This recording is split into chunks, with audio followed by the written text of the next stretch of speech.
Why the dollar will lose its status as the global reserve currency. Listen to the full version on the official dinarport.com website and become our supporter on Patreon. By the early 400s, the Roman Empire was coming apart at the seams and in desperate need of strong, competent leadership.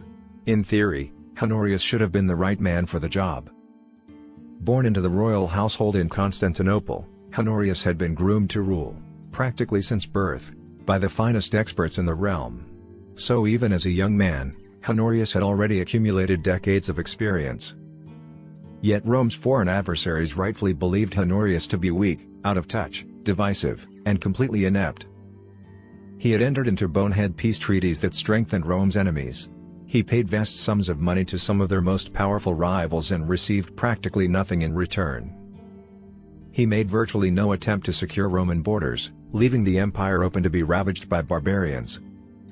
Inflation was high. Taxes were high. Economic production declined. Roman military power declined. And all of Rome's foreign adversaries were emboldened. To a casual observer it would have almost seemed as if Honorius went out of his way to make the empire weaker. One of Rome's biggest threats came in the year 408, when the barbarian king Alaric invaded Italy. Imperial defenses were so non-existent at that point that ancient historians described Alaric's march towards Rome as unopposed and leisurely, as if they were at some festival rather than an invasion.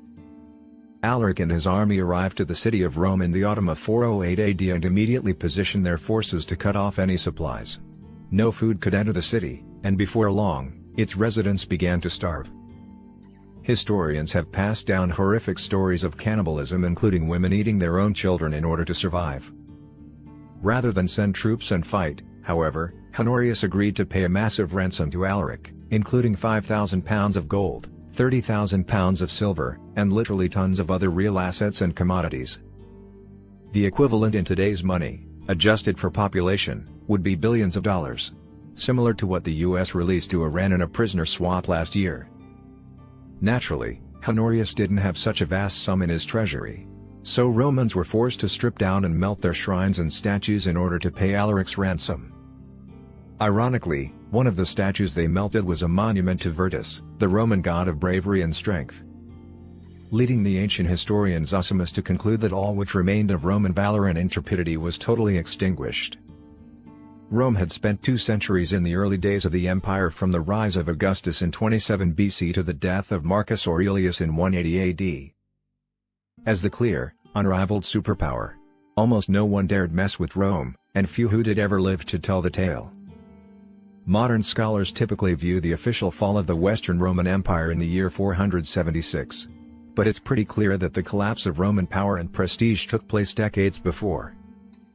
When Rome was ransomed in 408, then sacked in 410, it was obvious to everyone at the time that the emperor no longer had a grip on power. And before long, most of the lands in the west that Rome had once dominated, Italy, Spain, France, Britain, North Africa, etc., were under control of various barbarian tribes and kingdoms. The Visigoths, Ostrogoths, Vandals, Franks, Angles, Saxons, Burgundians, Berbers, etc. all established independent kingdoms. And for a while, there was no dominant superpower in Western Europe. It was a multipolar world. And the transition was rather abrupt. This is what I think is happening now. We're experiencing a similar transition, and it seems equally abrupt. The United States has been the world's dominant superpower for decades. But like Rome in the later stage of its empire, the US is clearly in decline. This should not be a controversial statement. Let's not be dramatic, it's important to stay focused on facts and reality. The US economy is still vast and potent, and the country is blessed with an abundance of natural resources. Incredibly fertile farmland, some of the world's largest freshwater resources, and incalculable reserves of energy and other key commodities. In fact, it's amazing the people in charge have managed to screw it up so badly. And yet they have. The national debt is out of control, rising by trillions of dollars each year. Debt growth, in fact, substantially outpaces US economic growth. Social Security is insolvent, and the program's own trustees, including the US Treasury Secretary, admit that its major trust fund will run out of money in just 9 years. The people in charge never seem to miss an opportunity to dismantle capitalism, i.e. the economic system that created so much prosperity to begin with, brick by brick. Then there are ubiquitous social crises, public prosecutors who refuse to enforce the law, the weaponization of the justice system, the southern border fiasco, declining birth rates, extraordinary social divisions that are most recently evidenced by the anti-Israel protests. And most of all, the US constantly shows off its incredibly dysfunctional government that can't manage to agree on anything, from the budget to the debt ceiling. The president has obvious cognitive disabilities and makes the most bizarre decisions to enrich America's enemies. Are these problems fixable? Yes. Will they be fixed? Maybe. But as we used to say in the military, hope is not a course of action. Plotting this current trajectory to its natural conclusion leads me to believe that the world will enter a new barbarian kingdom paradigm in which there is no dominant superpower. Certainly, there are a number of rising rivals today. But no one is powerful enough to assume the leading role in the world. China has a massive population and a huge economy. But it too has way too many problems. With the obvious challenge that no one trusts the Communist Party. So, most likely China will not be the dominant superpower. India's economy will eventually surpass China's, and it has an even bigger population. But India isn't even close to the ballpark of being the world's superpower. Then there's Europe.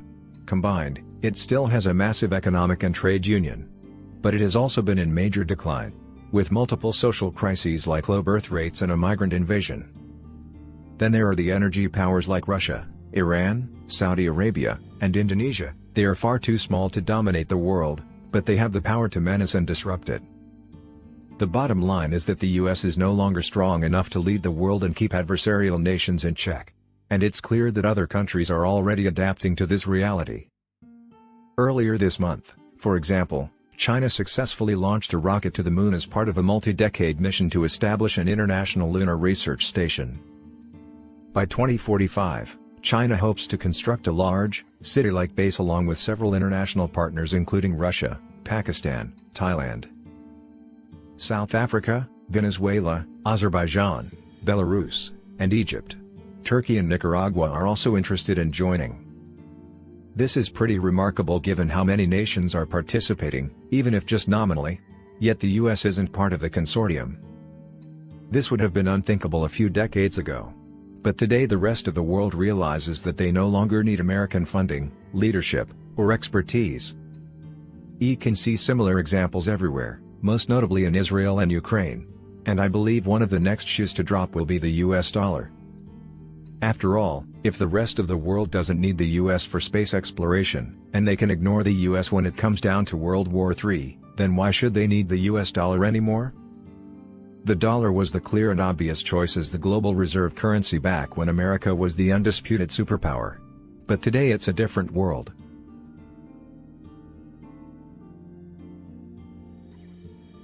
In addition, Congress passed a new law a few weeks ago authorizing the Treasury Department to confiscate US dollar assets of any country it deems an aggressor state. While people might think this is a morally righteous idea, the reality is that it will only turn off foreign investors. Why should China, Saudi Arabia, or anyone else buy US government bonds when they can be confiscated in a heartbeat? All of this ultimately leads to a world in which the US dollar is no longer the dominant reserve currency.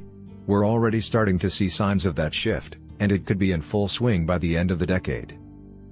Listen to the full version on the official dinarport.com website and become our supporter on Patreon. Source: Dinar Caps.